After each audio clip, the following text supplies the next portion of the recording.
makers and market movers. This is The Pulse with Francine Lacqua.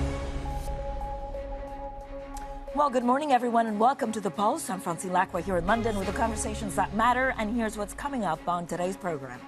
While speculation grows that the BOJ will hike interest rates next week after Japan's biggest union group announced larger than expected wage deals. European stocks and U.S. futures waver as hot U.S. PPI data gives the Fed more reasons to delay cuts, plus Russians vote in an election that's all but certain to extend Vladimir Putin's rule by 6 more years. So first thing is first, let's check up on the European markets map. Again, across the board, a little bit of a breather. I think Guy Johnson probably put it best. It's Friday. Take it easy. We do look at the Bank of Japan, but next week is going to be a huge central bank week. So stocks really ending the week on a little bit of a muted note. We had the latest U.S. inflation data, and that weakened really the case for an imminent Federal Reserve rate cut. So I'm looking at the DAX and the CAC practically unchanged. The FTSE here in the UK also unchanged. The FTSE maybe leading everyone a little bit higher, 0.1% higher.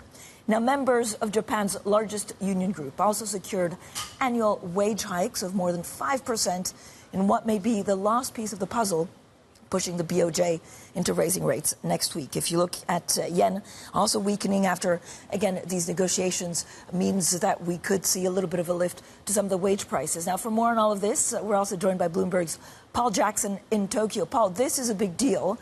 What does it mean for the Bank of Japan? Hey, now look, this is a real blowout figure here. We've got 5.28%.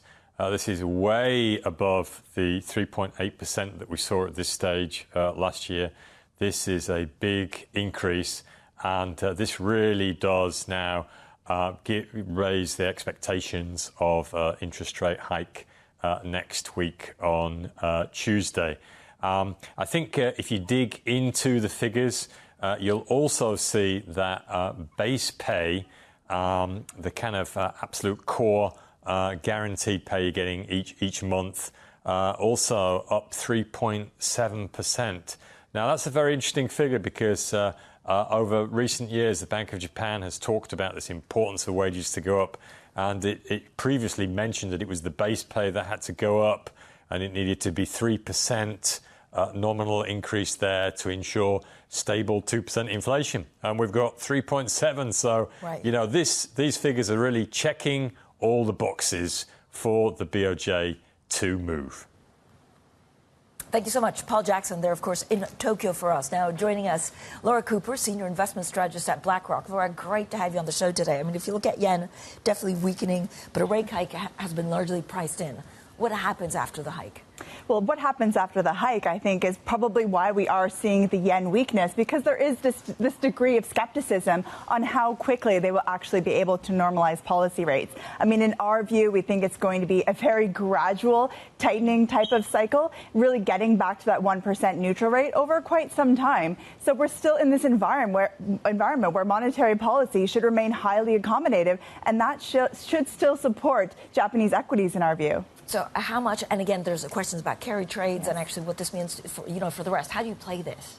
Well, I think what we're playing is still taking on that Japanese equity exposure, because I think crucially we had the corporate governance reforms last year that came through, which really was kind of this key catalyst for the rally that we've seen. But as well, I think it's interesting that corporates have been able to display pricing power. We had the quarterly Tankan survey, which did suggest that input costs are easing, but yet output costs are actually remaining sticky. So they are displaying this pricing power. And I think overall that justifies a higher valuation premium for Japanese equities. So even if we do see this rate hike, Japanese strength at the margin, we still think there's upside left in Japan. Laura, I mean, I find it amazing, actually, that we're here and that it's been so well telegraphed. What could actually go wrong? I think certainly from a Japanese perspective, if we start to see them, hike much more quickly than anticipated, and the implications that could have on global yields. I mean, at this point, we are neutral on our U.S. duration position, largely because we think the term premium argument in the U.S. has yet to play out. But we think that's more of a U.S. fiscal story that is yet to play out probably later this year and certainly over the medium term. So I think the risks at this point are largely contained. And yes, tomorrow may be interesting, but I think it's really just going to be a move at the margin. I mean, the Fed kind of, rules them all still. Yes. Has it changed your view, the inflation number, of how quickly we can get a rate cut?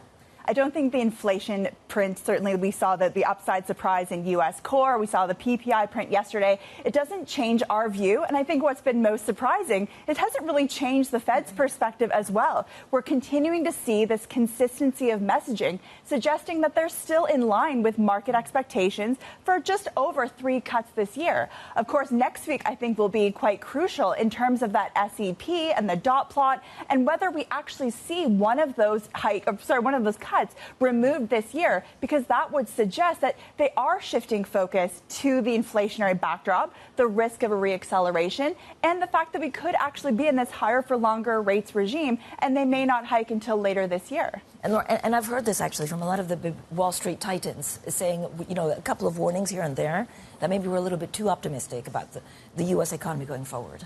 I think the key risk that we're watching for in the U.S. is just the potential resumption of price pressures. I mean, if we look at the super core gauge that we saw released earlier this week, which tends to be the Fed's preferred measure within CPI, it did surprise quite sharply to the upside, about 0.5 month on month.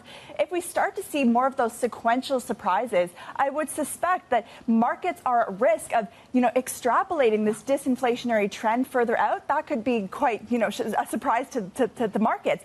But what's been interesting is the fact that equity markets have actually been fairly resilient on the back of this rates repricing. The key question is, can they continue to maintain this momentum if we were to see further cuts priced out? And probably that leans us a little bit more of defensive positioning, looking overall at equities. Laura, I mean, there was a big move in gold, but actually the ETF didn't really quite move with it. I don't know whether that tells us that the market is almost positioned for like a Fed mistake, or doesn't quite have the trust that the Fed should have from the markets. And that's actually been an interesting kind of divergence that we've seen over the past number of months. We're continuing to see gold outflows looking at global ETF positioning, but yet gold continues to test record highs. In our view, the key underpinning of that is likely central bank buying.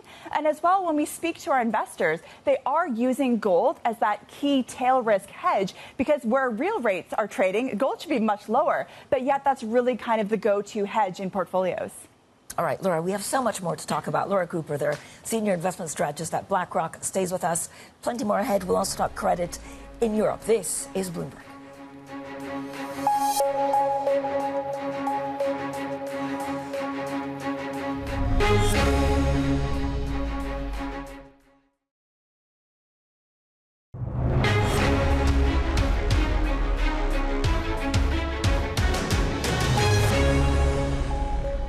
Welcome back, everybody. Now, still with us, Laura Cooper, Senior Investment Strategist at BlackRock. Now, Laura, we spoke about the yen, talked about Japan, we talked about the Fed. What we haven't talked about is actually Europe and how you play that through maybe credit and equities.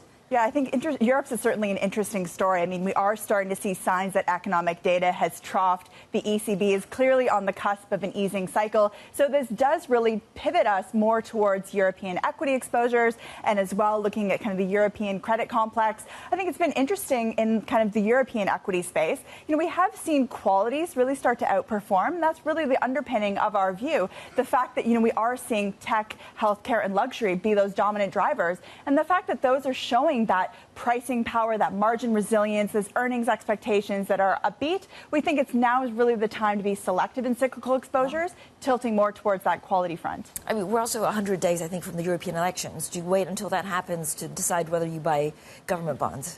Not at this juncture, actually. We've actually had a preference for periphery government bonds. I think Italy certainly has outperformed. Looking at German bonds, looking at that BTP bond spread has probably surprised our expectation, dipping below that 125 basis point mark. We still think it's a very attractive carry opportunity in Italy, looking at kind of that low spread volatility. And we are seeing quite strong retail demand as well in Italy. I mean, we're watching the key risks. The EU parliamentary election is one of those risks. We're also watching for revisions to the fiscal deficit. But I think at this point, the yields on offer are quite an attractive opportunity without that clear catalyst in sight for us to take on more of that kind of core haven type of exposures. But so when you look at some of the equities that you like in Europe, and you mentioned luxury and you mentioned some of the big companies, is it companies that have little exposure to China? Or how do you view that, the kind of that dynamic? I mean, I think we aren't necessarily kind of allocating to those exposures that don't have any allocation to China. I mean, we're still going to see China that fairly steady type of 5% growth potentially. But I think the way we're playing is through very selective sector exposures. So healthcare, for example, is one that we really like. Positioning is light, valuations are not stretched. It's going to benefit from kind of this tactical defensive type of positioning. But if we think about kind of this key mega force around aging demographics, we think healthcare and the structural demand supports are going to be significant there. And then overlay that with what's happening in AI and the potential for pockets of healthcare to benefit from innovation, we think that's yet in the price. So I think there's really attractive opportunities in Europe, despite the fact that there are still growth risks coming from some of their EM kind of demand counterparts. What do you do with the UK? A slightly different job for the BOE than it is for the ECB. I mean, perhaps the UK has been an interesting one in the sense that we're probably going to see the Bank of England cut more than current market pricing. So that does advocate for shifting duration exposures across the gilts complex. I mean, we're not taking on very long end exposures because we do think kind of the fiscal backdrop will come more into play, particularly as the Bank of England has been a kind of a dominant holder of that government debt. And they're, under the QT dynamics, won't be that ballast of support anymore. So again, there are opportunities within gilts. UK equities, there are, again, pockets of opportunity, particularly if we start to see, more pronounced sterling weakness. So you're expecting cuts to maybe come a little bit further down the line, but then more of them as the year progresses? I think the fact that inflation still remains quite elevated and the core prices continue to remain sticky. We have this kind of artificially kind of tight labor market on the back of a number of supply shocks. Perhaps that leans them to cut probably not until Q3, maybe August, so after the Fed and ECB. But I think the degree to which they're going to cut is probably greater, just looking at the economic challenges and the fact that the UK economy, tested that recession last year. It continues to show signs of stagnation. Productivity remains exceptionally weak. There's a number of key kind of risks, I think, for UK overall. Anything in sterling, or it's just not the right pairing?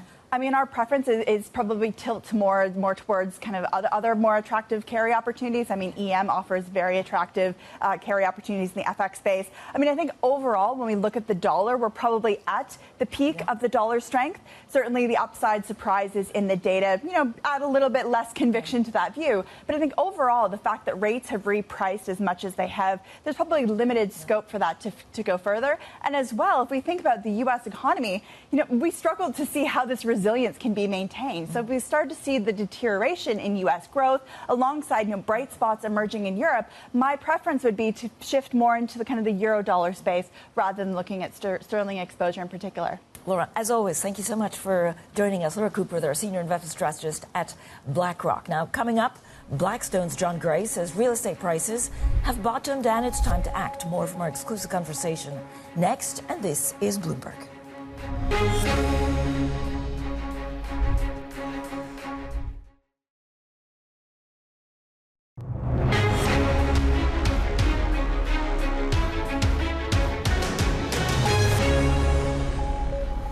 One concern would be that central banks, having been too dovish early on in terms of not raising rates, not shrinking their balance sheets fast enough, that as inflation is coming down, and I think they have air cover, that they're going to be patient because they don't want to be too quick this time to stimulate things, to bring rates down. And so I think we could see a little more of a slowdown.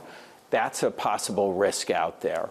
As investors, it's interesting. I would say one of the things I worry about is that we wait too long, particularly in some of the sectors where there's been a bigger decline in value and people are more cautious. So we had a meeting this week with our growth equity team, and we were talking about some of the opportunities in that space. A lot of investors are obviously cautious there. Commercial real estate, which I'm sure we'll talk about.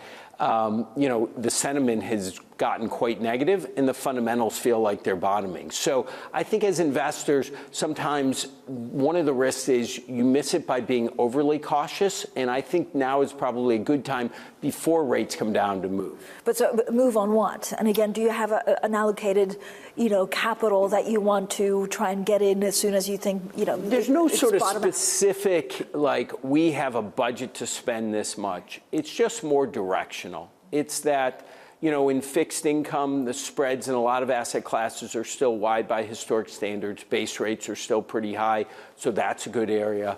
Being a capital solution provider today, helping people get some liquidity makes sense. People who need to deleverage, working with the banks and giving them some capital relief. And then particularly in sectors where we have high conviction, in digital infrastructure, in green energy, in life sciences leaning in. So I would say it's pretty broad-based. And then specifically on real estate, definitely here in Europe, the sentiment's so negative, try to move faster. And so, but are there opportunities actually in commercial real estate? And do you have to fight them off with some of your formidable competitors as well? Because now's the right time to get back in. There are definitely opportunities. I would say the sentiment is more negative. The competition is not as great as normal. Real estate's obviously been hit by two big forces here. One, work from home, which has really hit the office sector.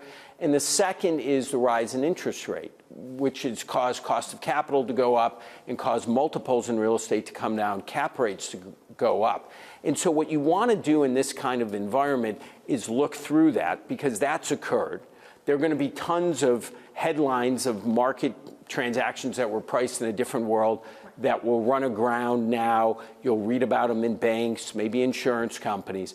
But on the ground, we're seeing cost of capital start to come down. Spreads are starting to tighten, and new construction's coming down dramatically. So in sectors that we really like logistics, benefiting from e-commerce, digital infrastructure, student housing, hotels, we think there are opportunities, and we've done a number of multi-billion-dollar transactions. But is there a danger that something goes under in the commercial real estate space that infects others, that could snowball into a systemic issue even? I don't think it's systemic. I think there are financial institutions that have investments or loans that were made in a different period of time.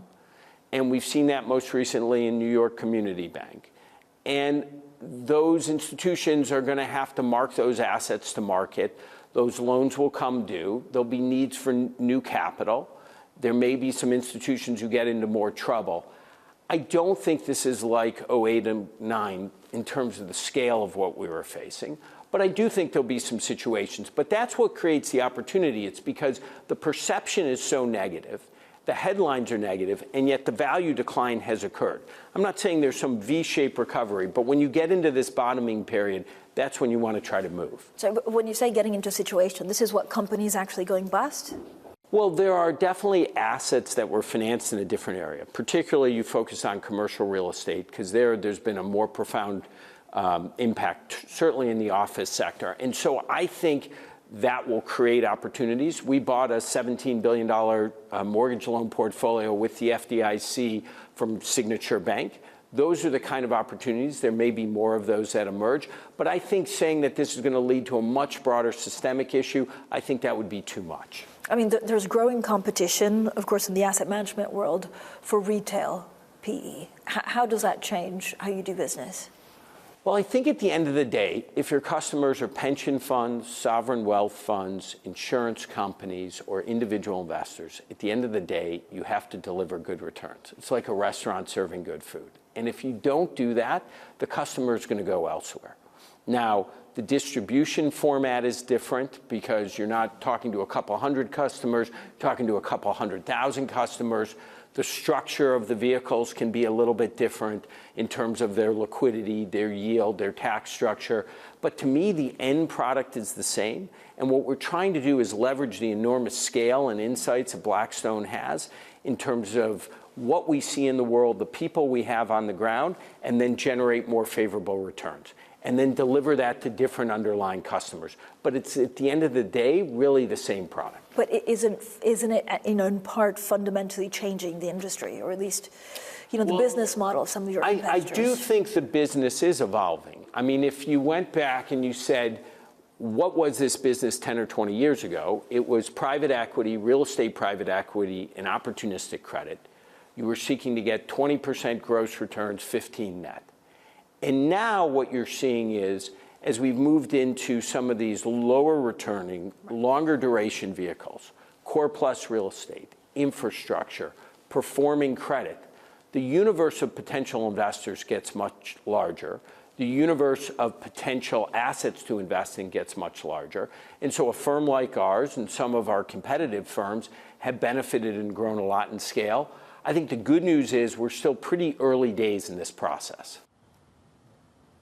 Well, that is the Blackstone president, John Gray, speaking exclusively to us from the Bank of America Global Investor Summit in Rome. Now, this is a picture for U.S. futures. Again, stocks ending the week a little bit muted after the latest U.S. inflation data weakened the case for an imminent Federal Reserve rate cut. I'm looking at S&P futures practically unchanged, as are the Stocks Europe 600 and the NASDAQ futures. Now, the one thing we watch out is the Japanese yen weakened after the country's largest labor union group also announced a blowout wage increase, which may actually now nudge the Bank of Japan towards raising interest rates for the first time since 2007. The other thing we watch out for is copper, and then you can see iron ore down some 3.3%. Coming up, the last piece of the puzzle, well, Japan's largest trade union reports a more than 5% wage hike. So what will this mean for the BOJ? We'll have plenty more of that next. And this is Bloomberg.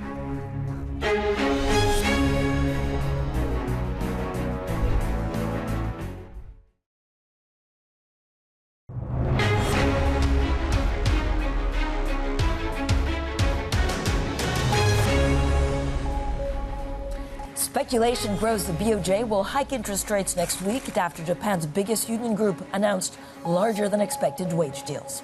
European stocks and U.S. futures waver as hot U.S. PPI data gives the Fed more reasons to delay cuts. Plus, Russian votes in an election that is all but certain to extend Vladimir Putin's rule by 6 more years. Well, good morning, everyone. Welcome to The Pulse. I'm Francine Lacqua here in London, and happy Friday. Now, members of Japan's largest union group secured annual wage hikes of more than 5% in what may be the last piece of the puzzle, pushing the BOJ into raising rates next week. Now, for more on all of this, we're joined by Jane Foley, head of FX strategy at Rabobank. Jane, this was a very exciting blowout wage result. Does it change your forecast expectations from when the BOJ goes?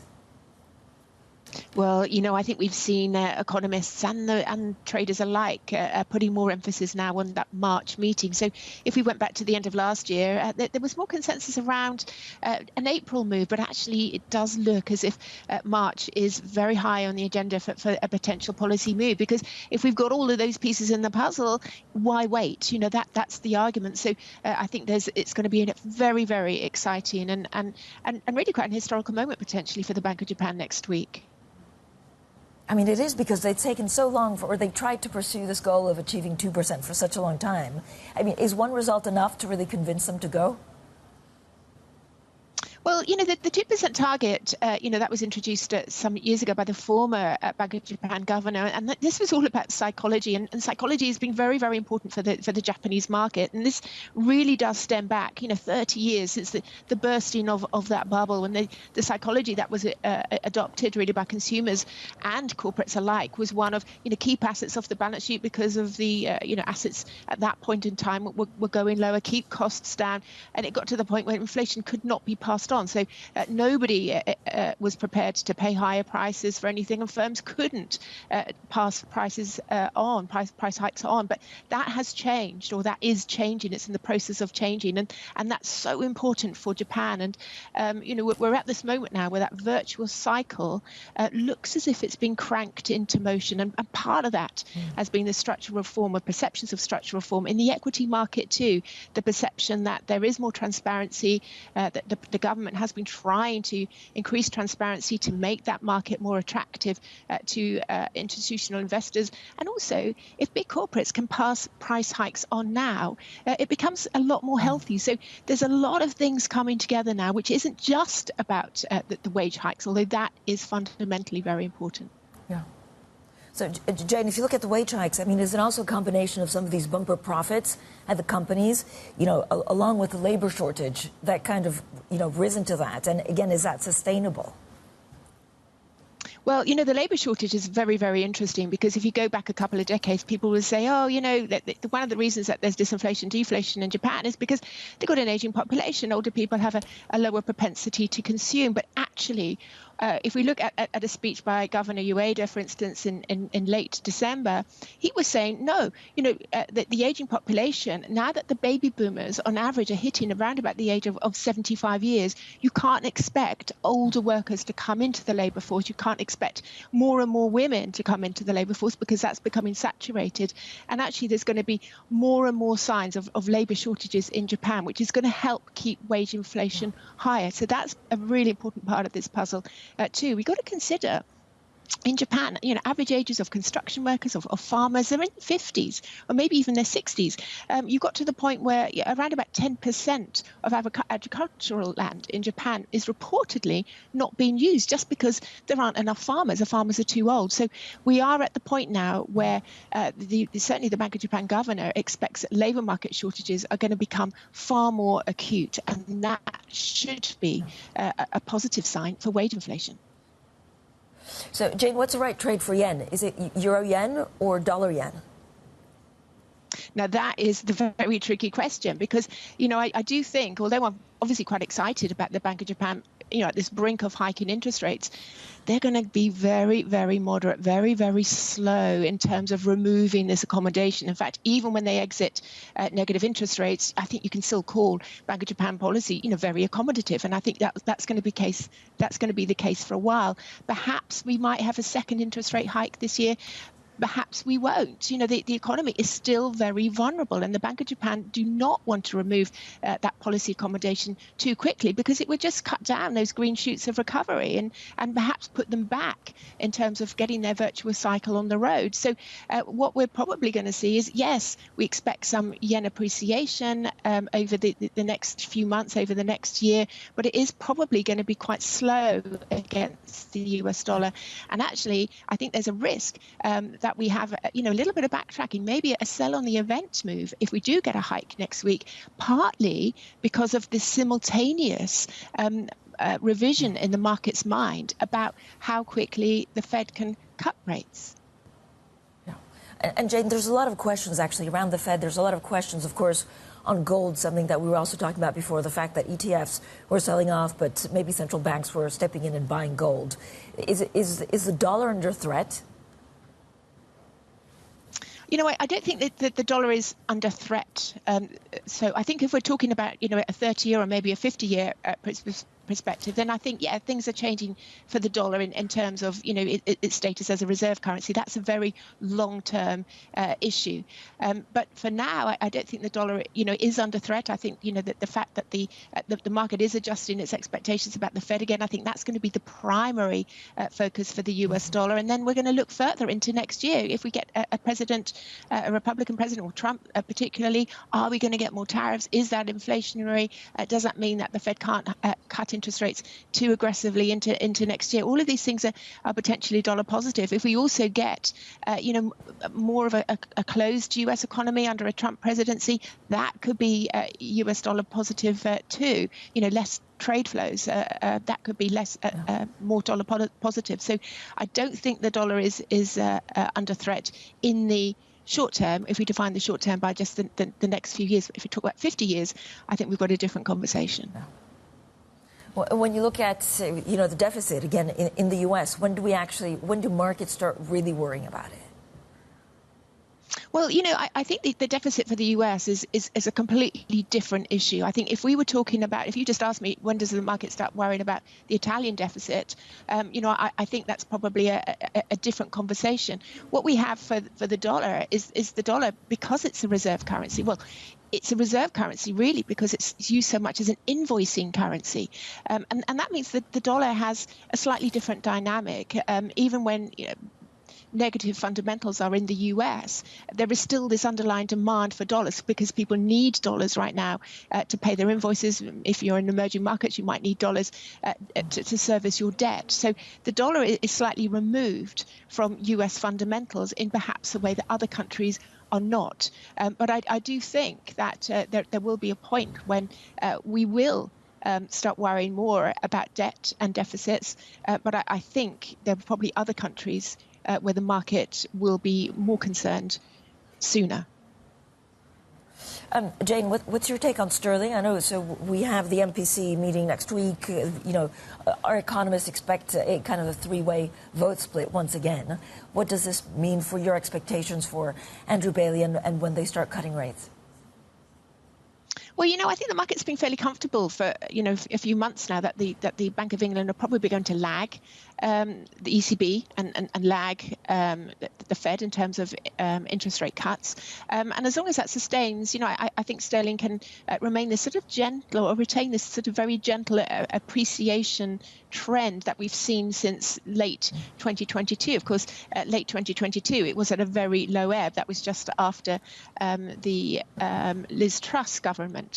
So I think we are slowly recovering. Politics has become quite dull. That is a positive impact for sterling. It means that investors can start to plan, to start to appreciate. I don't think the election's really going to change that much because the fiscal position is so bad that it doesn't give an awful lot of scope for whoever becomes the chancellor after the election, any scope to do very much new.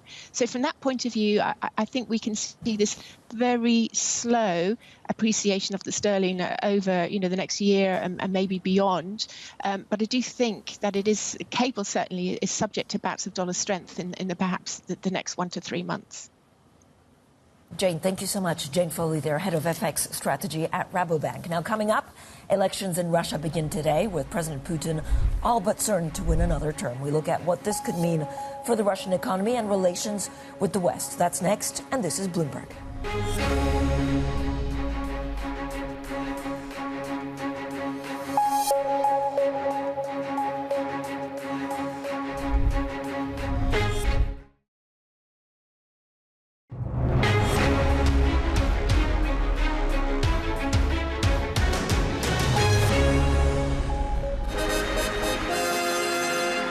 It's nearly a quarter of a century since Vladimir Putin first took power, and his adversaries both inside and outside Russia seem unable to stifle his ambitions, showing off Russia's military might in the lead-up to this weekend's presidential election, which he's sure to win.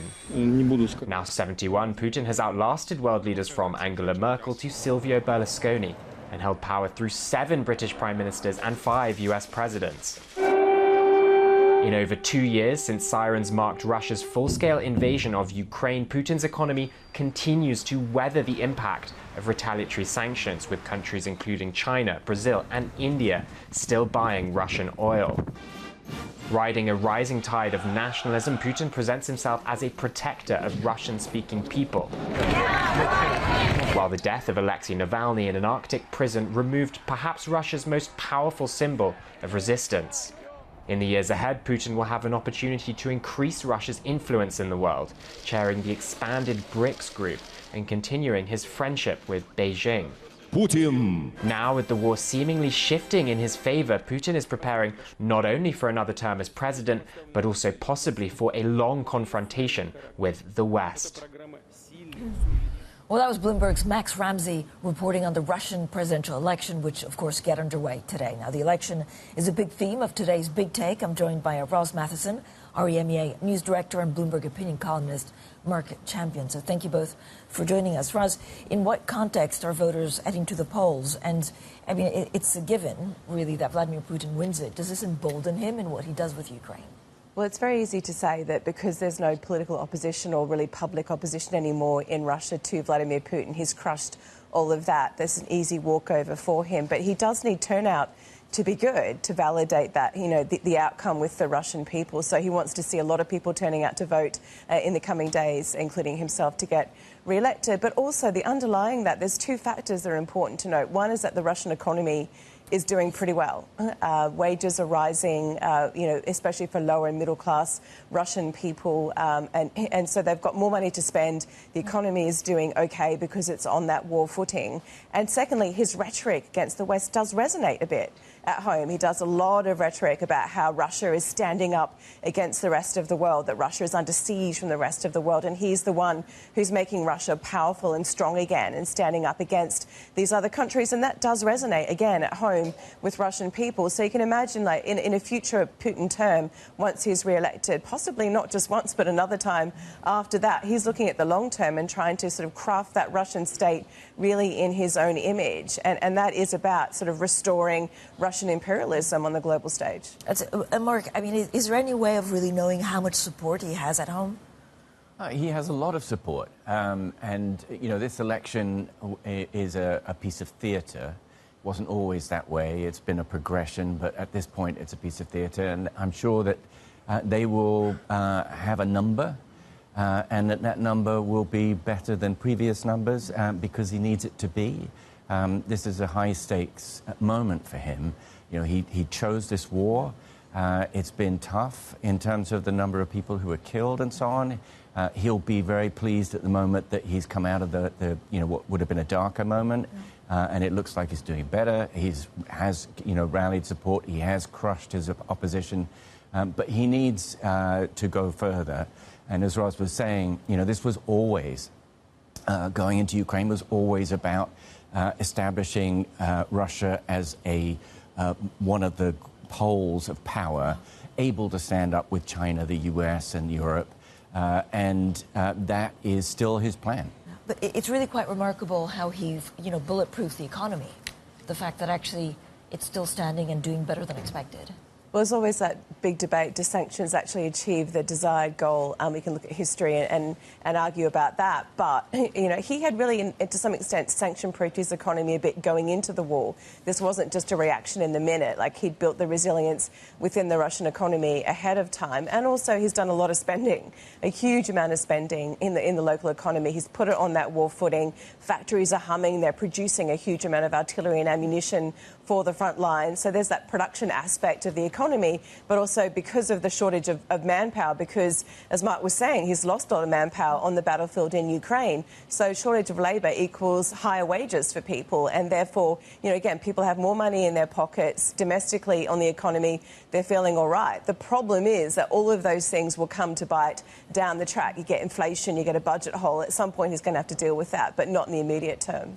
And Mark, I guess it's also, you know, a war of attrition, but also whether the West continues to support Ukraine militarily and with money. Let's first of all listen to what Emmanuel Macron said recently. Nous avons un objectif. We have one goal. Russia cannot and must not win this war. For 2 years, we have been helping Ukraine. And if things were to get out of hand, it would only be the responsibility of Russia. If we decide today to be weak, while you face someone that does not have limits, that crossed all the limits that he has told, and we tell him we won't go further than that, we won't be deciding peace, but defeat. I mean, the French president also, a couple of weeks ago, also floated the idea of possibly sending troops right to Ukraine if it came to that, and that was met with, you know, horror from a lot of European leaders. Is Europe still together on this? Well, I think, you know, to give Macron credit, I think he has identified the fact that this is a moment when Europe, the US has kind of stepped aside for the moment.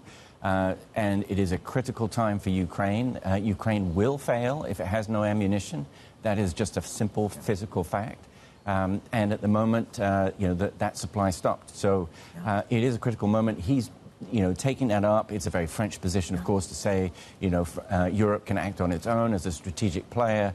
But he is making that point, and he is also, you know, as an economist, I guess I can say that he's right, because, you know, he's right that if Putin wins, with this sense of, you know, this is all about building himself up as a global power, Russia as a global power, that will affect the Balkans, it will affect Eastern Europe and Central Europe.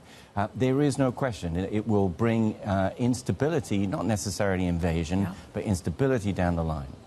You also wrote a very nice piece, Mark, you know, putting basically or talking about the hypocrisy between Gaza and Ukraine, or at least what a lot of people on social media are saying is hypocrisy in how the two wars are treated. Yeah, and it's not just social media. It's also leaders like Anwar Ibrahim of Malaysia, who gave a very powerful speech in Australia. But the point there simply is that there's a kind of whataboutism where you want to make a point about this war, and you have contradictions of your own. For example, Anwar he does not recognize that Hamas is a terrorist group, treats them as freedom fighters and so on.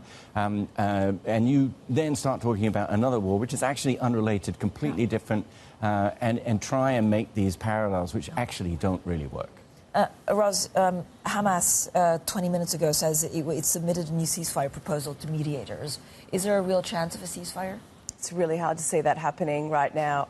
You see Israel just saying repeatedly that they don't believe Hamas is negotiating in good faith. This proposal seems to be incrementally different from the previous ones, but largely the same. Asking for about 1,000 Palestinian prisoners in exchange for releasing some of these Israeli hostages, particularly women and children. But fundamentally, there are still questions that remain. Hamas doesn't know where all these hostages are, doesn't know their status. Israel wants to know that before they agree on a ceasefire. Hamas wants to know where the Israeli soldiers would go during a ceasefire. Israel doesn't want to talk about that. It does seem the Israeli War Cabinet will look at this proposal today and discuss it at least, but there doesn't seem to be political will on either side really to reach a ceasefire anytime soon. And meanwhile, Benjamin Netanyahu does say his goal is still to go into Rafah because he believes that Israel still has to achieve its goal here, which is to eradicate Hamas in all of this. And so there does seem to be a little bit of a disconnect in these proposals, but no great way, that we can see it moving forward. Roz and Mark, thank you so much for joining us. Our EMEA News Director, Roz Matheson, and Bloomberg opinion columnist, Mark Champion. Coming up, we'll also be discussing if Adobe can get investors back on side with its AI ambitions after giving a weak outlook for sales. That is next, and this is Bloomberg.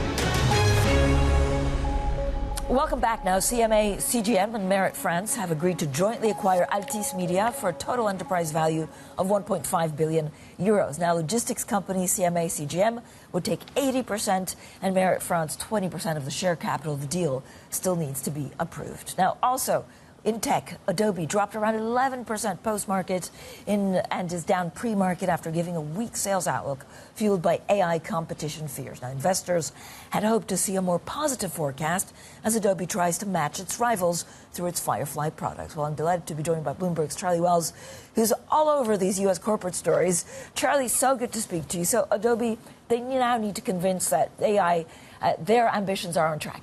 This really is all about Firefly, right? So this is Adobe's generative AI sprinkling that they've put across the Creative Cloud, which is the suite of software tools that creatives use to edit video, to edit photos. And the problem is that the creatives who use these tools have really been wowed by a lot of these other startup competitors from OpenAI, from Midjourney. And so the issue is this company needs to try to say, look, creators, you can use our tools and deliver. We will give you liability protection, which a lot of these others can't. But they need to communicate that to users and investors. So talk to me about Samsung in the U.S. Yes, so Samsung has potentially been granted, this is subject to be finalized, been granted $6 billion from the Commerce Department. And this is a part of the American strategy to try to bring a lot of these semiconductors onto U.S. soil. They've been concentrated in East Asia, in Taiwan, in South Korea, where Samsung is from. So we're also going to be hearing likely over the next couple days, as a part of this 2022 CHIPS Act, a number of these semiconductor companies potentially getting grants and financing, including TSMC, also Intel, which is American. Charlie, thank you so much for the best roundup, of course, of some of the corporate stories in the U.S. Charlie Wells. Surveillance is ahead, and this is Bloomberg.